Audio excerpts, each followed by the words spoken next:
Oke, di sini ada beberapa soal. Yang pertama yaitu mengenai jabatan diketahui dari dua huruf awal pada kode karyawan. Kemudian ada ketentuan DI adalah direktur, kemudian MA adalah manajer, kemudian HR adalah HRD, kemudian SU adalah supervisor, dan ST adalah staff. Jadi di sini kita akan menggunakan rumus if dan left. Kita tinggal masukkan saja rumusnya, yaitu sama dengan if. Selanjutnya ditambah rumus left. Nah, di sini kita klik kode karyawan karena di situ huruf awal dari kode karyawan. Kita klik kode karyawan, kemudian titik koma 2 karena kita hanya membutuhkan 2 karakter saja. Kemudian tutup kurung. Nah, setelah tutup kurung kita masukkan semua syarat-syaratnya seperti DI nanti itu adalah direktur. Kemudian MA nanti adalah manajer. Nanti sebelum lanjut syarat ke selanjutnya kita masukkan rumus if lagi. Jadi ini menggunakan rumus if left bertingkat. Tinggal ulangi saja seperti yang di awal tadi.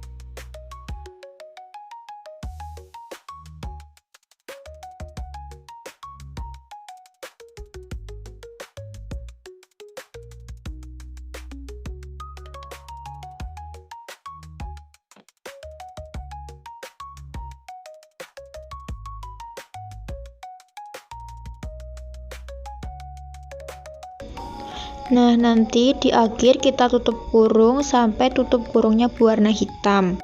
Kemudian enter dan tinggal ditarik saja. Kemudian di sini diketahui bahwa tahun kelahiran yaitu karakter keempat dari kode karyawan sebanyak 4 karakter. Nah, jadi kita di sini menggunakan rumus MIT karena kita mencari tengah-tengah. Kita tinggal masukkan saja rumusnya, yaitu sama dengan MIT. Kemudian kita klik bagian kode karyawan, terus titik koma 4 karena dimulai dari karakter keempat, dan titik koma 4 lagi karena kita membutuhkan 4 karakter saja. Kemudian tutup kurung dan enter. Setelah itu kita tinggal tarik saja, maka akan muncul semua tahun kelahirannya. Kemudian soal ketiga yaitu bahwa status kepegawaian bisa dilihat dari 2 karakter terakhir dari kode karyawan.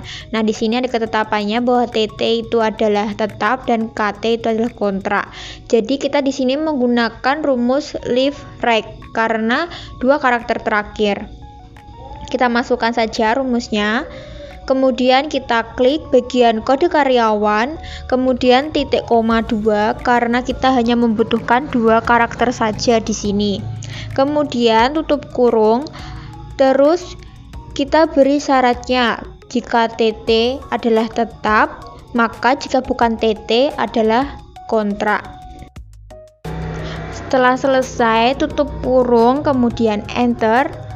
Dan maka itu akan muncul jawabannya. Tinggal tarik saja, akan muncul semuanya. Kemudian di sini mengenai gaji pokok, di mana direktur mendapatkan 7.500.000, kemudian manajer mendapatkan 6 juta, HRD 4.500.000, supervisor 4 juta, dan juga staf mendapatkan 3.500.000. Jadi di sini kita akan menggunakan rumus if bertingkat karena syaratnya tidak hanya satu. Kita masukkan saja sama dengan if, kemudian klik bagian jabatan. Karena syarat-syaratnya mengenai jabatan. Nah, kita di sini masukkan saja syaratnya seperti tadi, bahwa direktur mendapatkan 7.500.000. Nah, setelah selesai nanti kita masukkan rumus if kemudian kita masukkan syarat yang kedua yaitu manajer dan seterusnya sampai akhir. Bisa kalian lihat di video sebagai pengulangan rumus-rumusnya.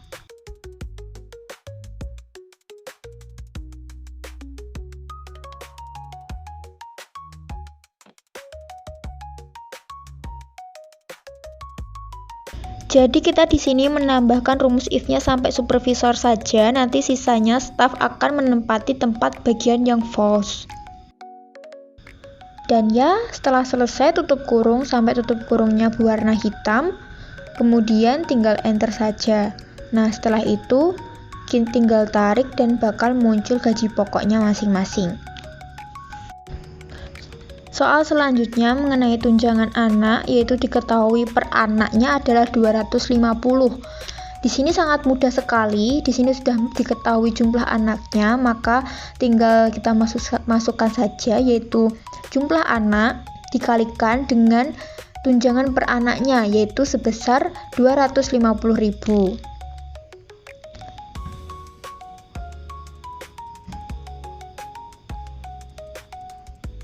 Nah, di sini bakal muncul jawabannya, kemudian kita tinggal tarik saja, maka akan muncul semua jawabannya. Kemudian soal selanjutnya mengenai pajak, di sini diketahui bahwa pajak adalah 5% dari gaji pokok dan tunjangan anak. Jadi di sini kita tinggal masukin saja sama dengan 5%, yaitu besar pajaknya dikalikan dengan jumlah gaji pokok ditambah tunjangan anak. Maka dalam kurung G2 ditambah dengan I2, tutup kurung, lalu enter. Tinggal tarik aja, maka akan ketemu jawabannya semuanya.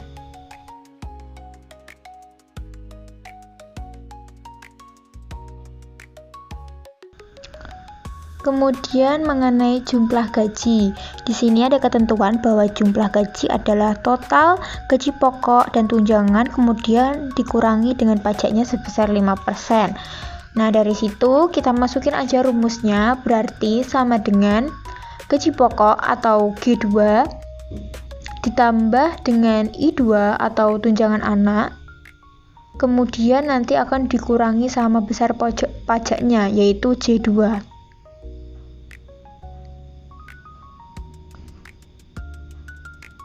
Nah, sudah ketemu jawabannya, tinggal kita tarik.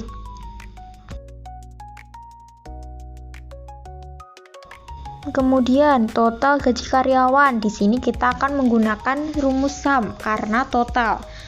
Kemudian mana yang akan kita jumlahkan, yaitu jumlah gaji dimulai dari K2 sampai K11, kita blok.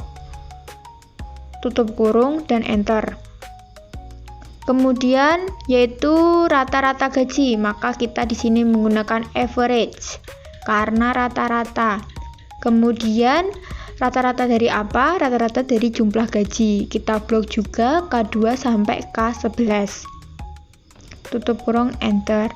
Soal selanjutnya yaitu gaji tertinggi, maka menggunakan rumus max.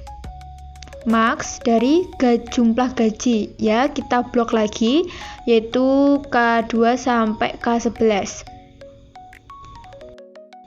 Kemudian ada gaji terendah, maka menggunakan rumus min, sama dengan min.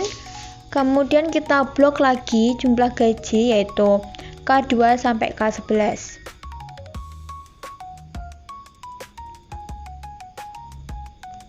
Maka muncul jawabannya. Kemudian kita mencari total gaji dari karyawan yang tahun lahirnya yaitu 1996. Jadi di sini kita akan menggunakan rumus sum if karena pernyataannya atau syaratnya hanya satu. Kemudian kita blok bagian tahun kelahirannya karena syaratnya dari tahun kelahiran. Kemudian titik 2 titik koma 1996 karena kita hanya mencari yang tahun 1996. Kemudian titik 2 kita blok jumlah gaji karena kita ditanya total gajinya. Kemudian tutup kurung dan enter. Maka akan muncul jumlah gaji yang berkelahiran 1996. Oke, terakhir adalah mencari total gaji karyawan kontrak dan berjabatan supervisor. Nah, di sini kita bisa lihat bahwa syaratnya lebih dari satu, maka kita akan menggunakan rumus sum ifs yang ada S-nya. Nah, untuk menggunakan sum ifs ini, pertama kita blok dulu jumlah gajinya. Nah, setelah itu nanti di belakang kita gunakan untuk syarat-syaratnya, yaitu syarat yang pertama yaitu pegawai kontrak. Jadi kita blok bagian status kepegawaian dan kita minta kontrak. Jangan lupa pakai tanda petik karena ini huruf tidak angka ya. Kemudian yang kedua yaitu blok bagian jabatan, yang diminta adalah supervisor. Setelah itu tinggal tutup kurung, kemudian enter, maka akan muncul jawabannya. Cukup mudah bukan kita belajar Excel di sini? Semoga bermanfaat.